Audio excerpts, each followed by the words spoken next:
Is it ever not Fashion Week in Milan? In the capital of Italian style, couture seems perpetually on show. Today, it's Zegna striding down the runway.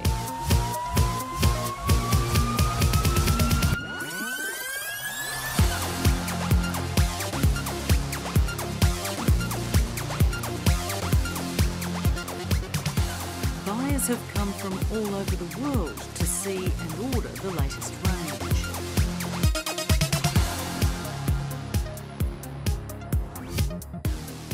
Italy has always had a past and a culture where craftsmanship has been developed. The sense of beauty is embedded in our history, in our main artists, from the Caravaggio to the Michelangelo. This sense is really part of our DNA. If you were looking to find evidence of Italy's financial woes, you're not going to find it here.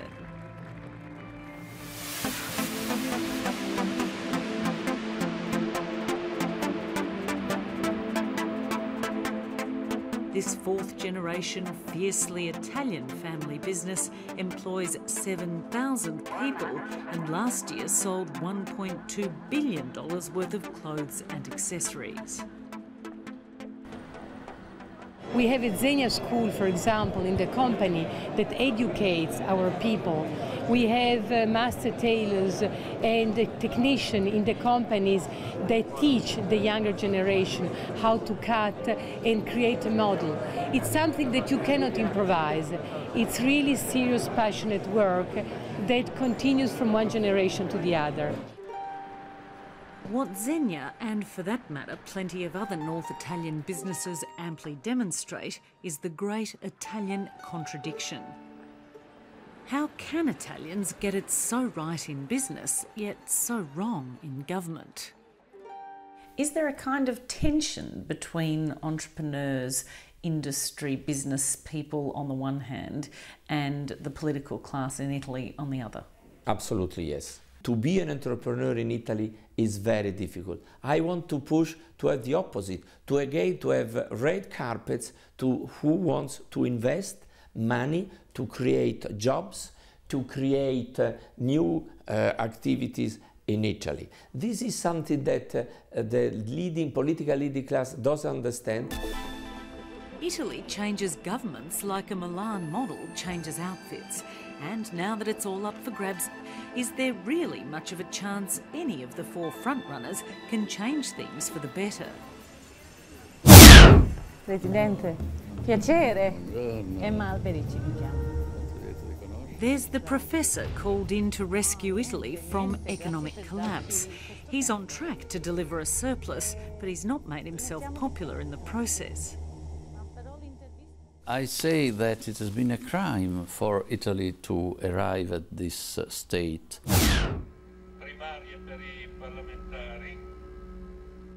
There's the former communist who fun-loving, free-trading Italians are falling for in big numbers and is favourite to take the top job. Noi abbiamo forse I migliori imprenditori del mondo. There's the former comedian who reckons politicians are the joke, his country's a laughingstock, and it's time to go back to the drawing board. Hanno spolpato questo paese, adesso basta.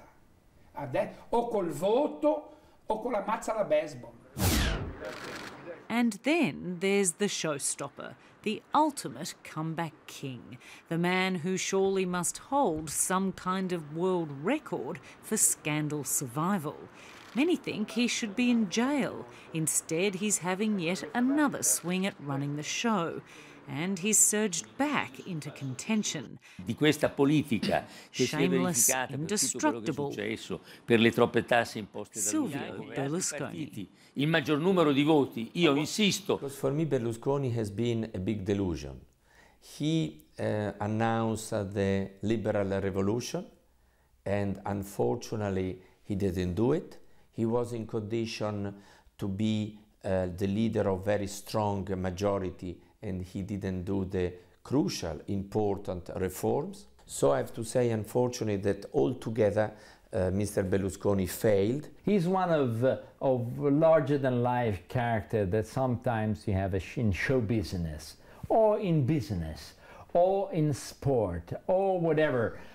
It's fair enough. I mean, but if you have a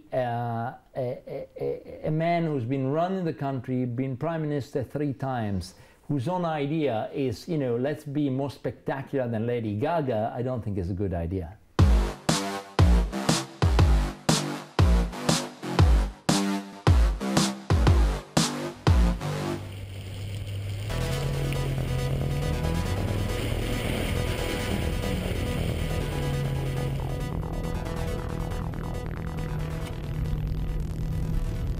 If only they could produce a government like Ferrari produce a car, for many the very best car money can buy. This fancy little shopping trolley is the Ferrari FF. It drives like a dream, presumably all the way up to its top speed of 335 kilometres an hour. But no one's going anywhere fast here in Rome.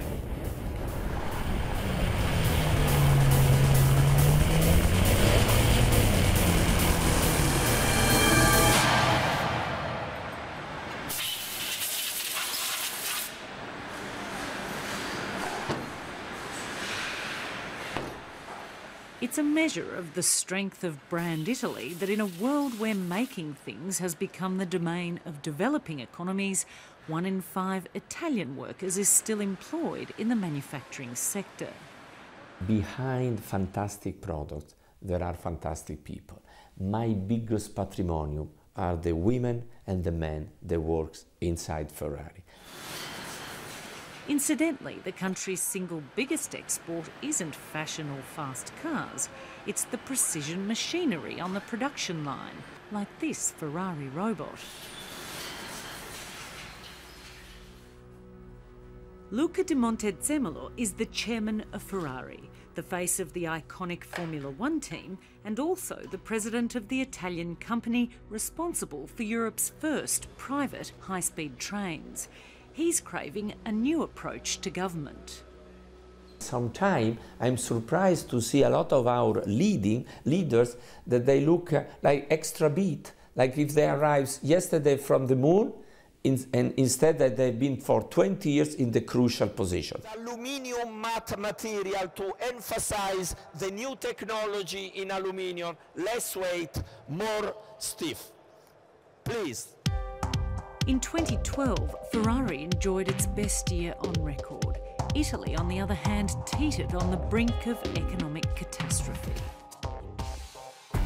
Mario Monti was called in as Mr. Fix-It. In Brussels, he's known as Super Mario because he did manage to rescue Italy from financial ruin. But while he's winning acclaim across Europe, he's trailing badly in the election race at home.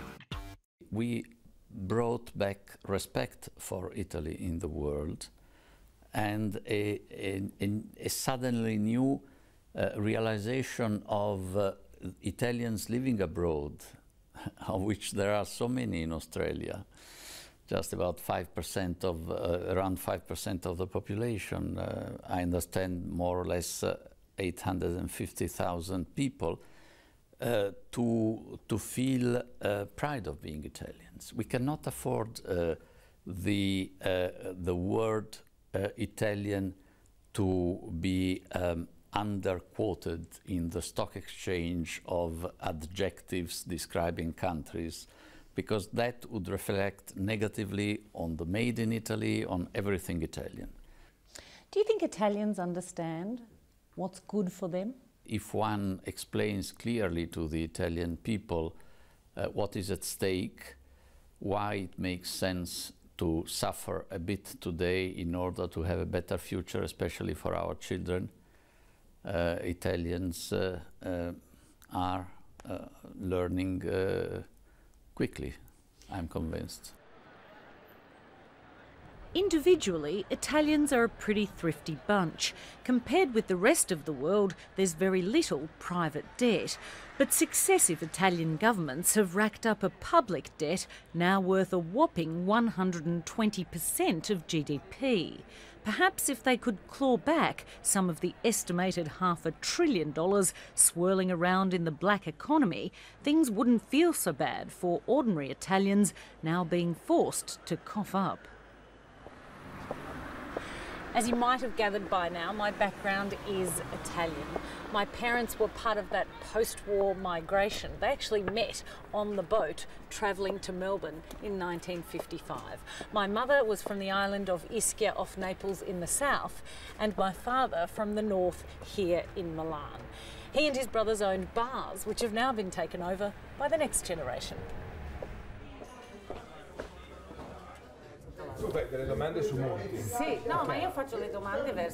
If you want to get a candid picture of life under austerity, family's not a bad place to start. Perché secondo me Monti ha fatto le cose troppo schematiche, troppo da professore. Bravissimo, una bravissima persona, però al di là di questo ci vuole l'umanità per mandare avanti un paese. My cousins Maurizio and Daniele Alberici run a busy bar and restaurant, and they were doing okay until the Monti government doubled property taxes and lifted the retirement age to 67, all while politicians continued to be paid 3 times the EU average. Come stipendi, io non vado a votare, che tanto non cambia niente. E fare un anno di lavoro al Senato e poi avere già la pensione pronta, perché basta, cos'è, 1 anno e 6 mesi, 2 anni. Ho sentito anche meno. E noi ci allungano sempre di più, a 70 anni si va in pensione. 70 anni, e io ce la faccio sta qua fino a 70 anni, non ce la faccio più adesso, dalla mattina alla sera. Cercando di diminuire i contributi che le imprese pagano allo Stato, meno tasse, più aiuti.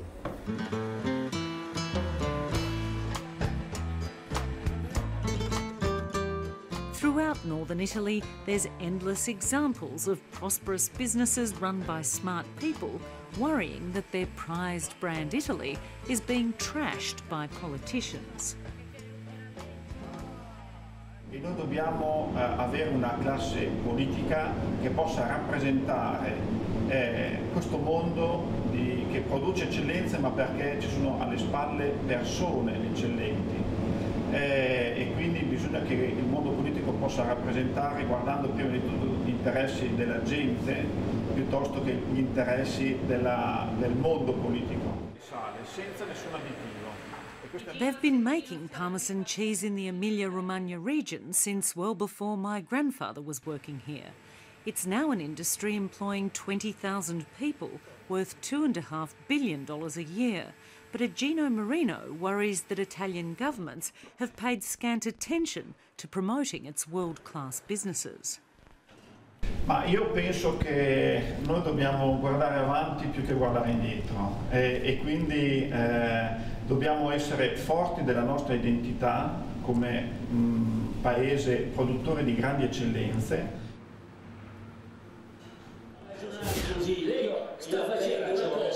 As business cries out for new thinking, increasingly Italians are being drawn back instead to the devil they know. Lo spread registra la differenza tra gli interessi che paga.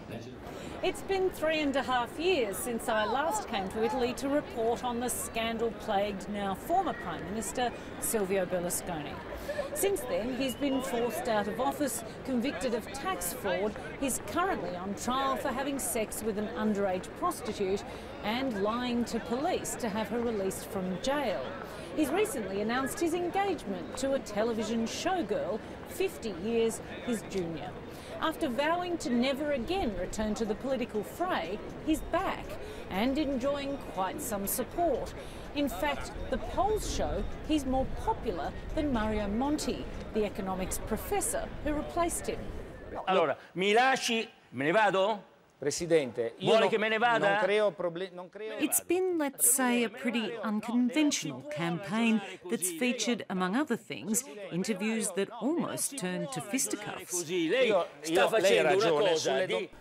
Maybe a lot of people don't love a lot Berlusconi, but he has charisma. So it's very difficult to interview him, because he doesn't accept the question. He prefers monologue. No, io cerco la risposta, sì, per cortesia. Volta. Va bene, allora... Però la prossima volta mi alzo e me ne va vado. Bene, allora Presidente, però è giusto anche dialogare.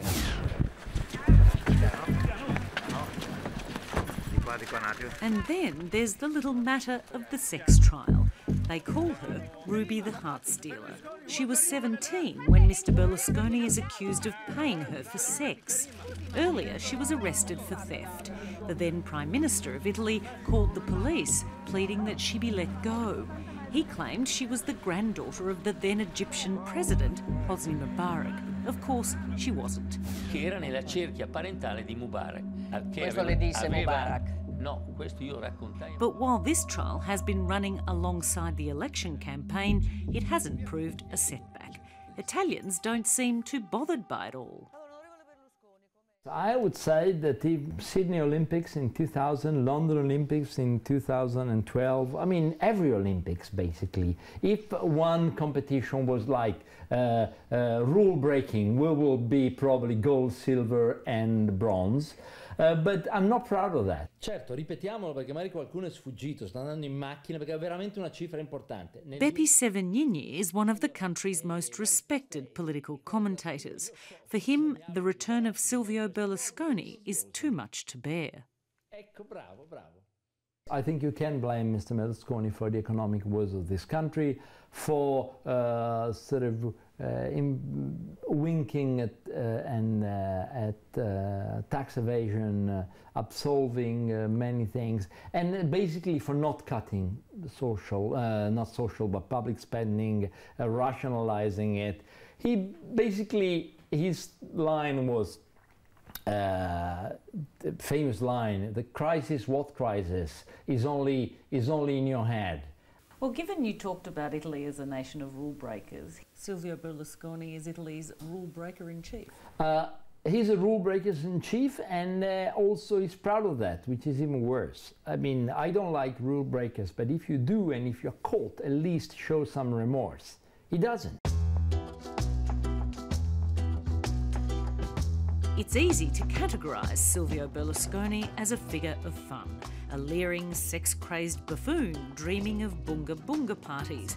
But Antonio Gurullo's put 2 years of work into it. This resin sculpture caused quite a stir when it recently showed in one of Rome's most famous galleries. Allora, in questa mano destra lui ha la sua storia ufficiale. Quella che ha sempre raccontato e quella che narra delle vicende della sua vita. Silvio Berlusconi has long described himself as the dream of all Italians, and that's the name of Antonio Gurullo's creation. L'altro lato ci narra e ci racconta di una vicenda, di una storia ben più intima, personale e diversa rispetto a quella ufficiale. E allora la sua mano, come forse abbiamo visto prima, è infilata nei pantaloni. Al nostro unico presidente, Silvio Berlusconi. But the real Silvio isn't drifting off into dreamland. In the real world, he's closing in on his main rival, and he can, having deployed the weight of his enormous media empire, 80% of Italy's commercial TV, newspapers and magazines. Mr. Berlusconi is a very charismatic person and a communicator with very special talent. I cannot claim to have the glamour and ability to entertain audiences that my predecessor, Mr. Berlusconi, is very excellent in. I have also to say that Berlusconi has also a lot of instruments that in a normal country the conflict of interest is unbelievable. Can you, Mr. Murdoch, be the Prime Minister in Australia? Impossible, or not? Can be Mr. I don't know, the owner of CNN or Mr. Turner when be the President of the United States? It's impossible, or no? So there is something that Berlusconi was also in condition that all the other parties, for different reasons, left him in this position. Questa è la particolarità del berlusconismo, di Berlusconi in Italia. Questo è un punto rilevante che va corretto, andrà corretto, e credo che una delle primissime riforme che dobbiamo fare deve essere dal lato dei sistemi di comunicazione, questo non c'è dubbio.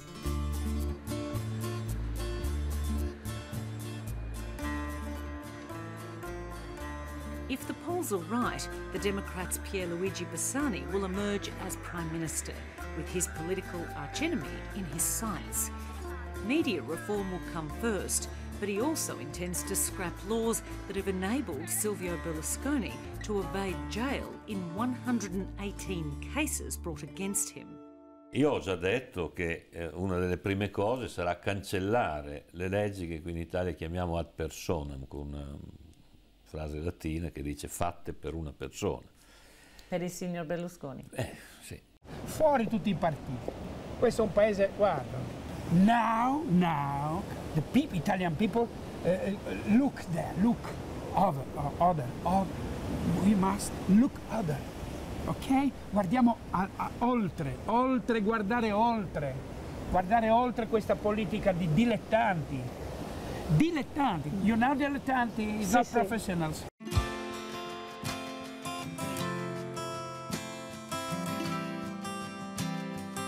Here on the stunning Genovese coastline, Beppe Grillo has been building a base of support that puts him in line for a big role in the next Italian parliament.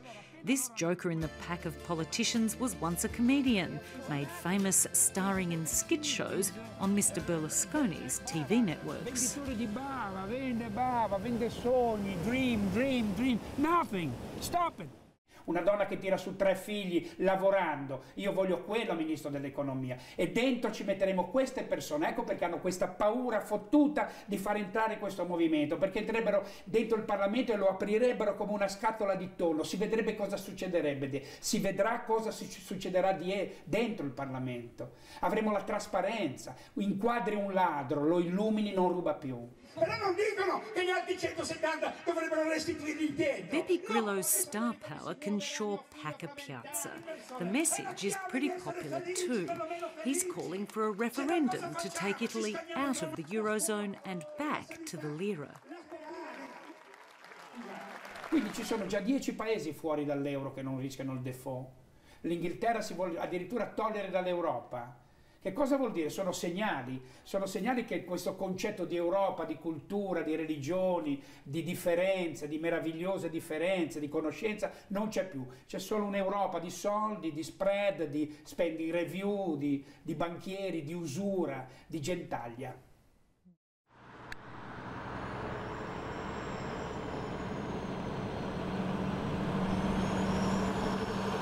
Like many Italians, truck driver Tonino Rosella is angry about having to bear the brunt of austerity.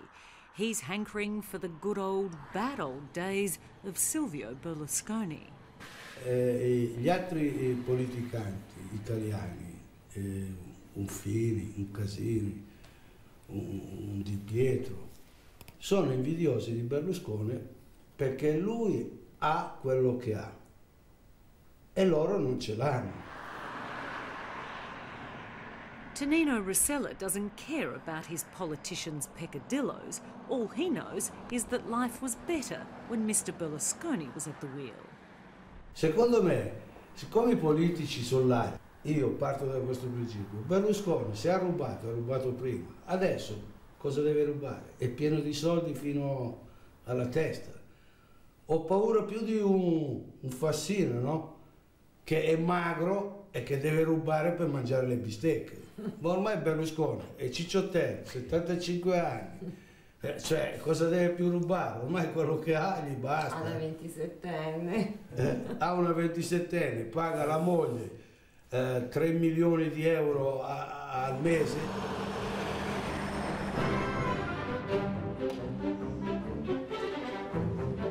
Nothing epitomises the high art and exacting standards of Italian production quite like La Scala, the glorious opera house centre stage in Milan.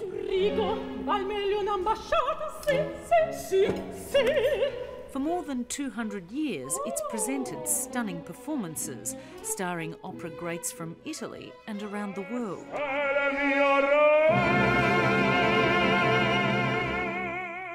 Tonight, even the opera itself is homegrown. It's Falstaff by Milan's very own Giuseppe Verdi.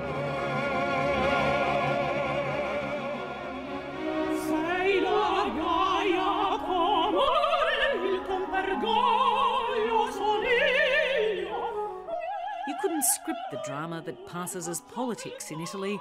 Outside the Parliament in Rome, they've been doing things very well for a very long time. But times change, and the hope is that the country's ruling class will change too.